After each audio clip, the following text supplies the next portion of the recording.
So the point of my last video, I'm going to have to make this short because something's wrong with my phone cutting me out, is that when you have sickness, if your mother poisons a child or if something like that happens, it's like a fire.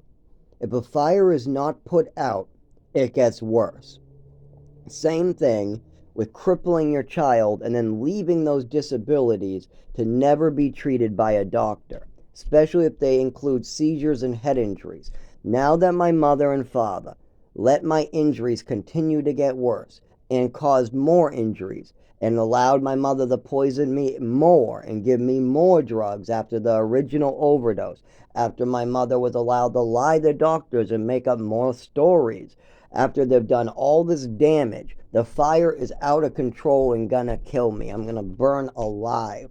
Why? Because when you have a sickness and you don't handle it, you don't get medical care, like epilepsy or seizures, and you're getting head injuries. The head injuries cause more seizures, cause your body to be more paralyzed. Then you have more head injuries, more seizures, causing you then not to be able to use your legs. Then you have more head injuries, so more seizures. It's a runaway fire. And this is what my mother caused. She lit a fire, and now my father is running away as I burn alive, when he can put this out by simply telling the truth about his second wife, about all the crazy stuff that she did right in front of him. Like give me an overdose. Like admit to giving me extra medication. Like making up stories at the doctors. Like these things that have caused me not to be able to use my body at all. I mean, yes, there are times if it's warm during summer that I do better. But if you spent any real time around me, then you've seen me twitch, and if you've seen me fall. Now it never used to be this often. But there were so many drugs involved that it would be up and down and it would be showing and then it wouldn't be, and then the Xanax would be covering it up and then the Ritalin would be bringing it out, and then I was with a staff and then I was in the woods, and then I had a full-blown seizure in New Mexico and nobody gave a flying fuck. Nobody even got me medical care. I didn't even know it was a seizure.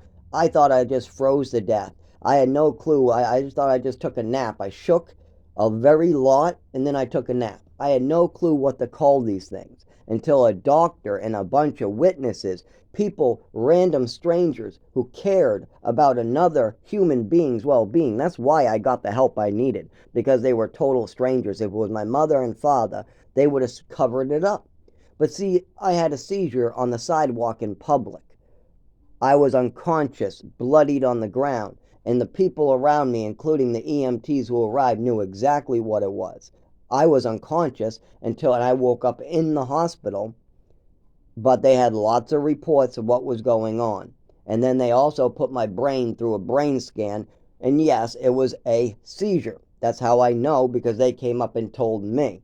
Before this, I just knew that I would have a lot of shaking. I would feel this taser-like feeling in my back, and then I would go unconscious and wake up on the ground all bloody. That's all I knew. And it would only happen every 4 years, and then every 3 years, and then every 2 years, and every year, now every 6 months. It's getting closer and closer together. And after my severe head injuries, when I had the other seizure, where my head bounced off the ground and I got all bloody, or during the head injury when I had a seizure and my head smashed against the side of a table on the way down, both of those caused such severe head injury that my seizures are worse and my neurological disorder is much worse. And that's going to continue getting worse as I have more of these. And I shouldn't be pushing my nervous system and causing this to happen. But I'm being asked to walk 3 miles in snowstorms to go open a store to make minimum wage that doesn't even pay my rent, while disabled, while covered in blood, while bleeding internally, all because of my mother's and father's choices. Yes, I've gone to the doctors. Yes, I've gone to Social Security. Yes, I've gone to the Department of Health and Human Services.